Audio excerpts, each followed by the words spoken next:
আসসালামু আলাইকুম দর্শক। আমি এই মুহূর্তে দাঁড়িয়ে রয়েছি শেওড়াপাড়া শামীম সরণির ঠিক ভিতরেই একটি বিল্ডিংয়ে, যে বিল্ডিংটিতে কিছুক্ষণ আগে আগুন লেগেছিল। ঠিক সেই বাড়িটির সামনেই কিন্তু আমি এখন দাঁড়িয়ে রয়েছি। আপনাদেরকে যদি একটু দেখাই, ঠিক এই যে এই বিল্ডিংটির পঞ্চম তলাতে আগুনটি লেগেছিল। আমরা জানতে পেরেছি যে পঞ্চম তলায় যখন আগুন লেগেছে তখন এখানে বসবাসরত তেমন কেউ ছিলেন না।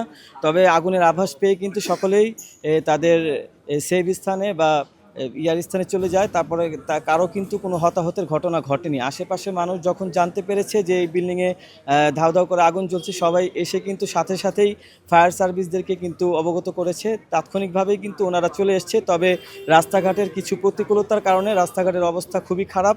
ভাঙাচোরা বা বৃষ্টির পানির জন্য কাদা ভরে থাকার জন্য কিন্তু তাদের আসতে একটু সমস্যা হয়েছে। কিন্তু তারপরেও তারা প্রতিকূলতা সেরে কিন্তু সাথে সাথে এখানে উপস্থিত হয়ে আগুন নিভানোর চেষ্টা করে কিন্তু অলরেডি আগুন নিভিয়ে ফেলেছে।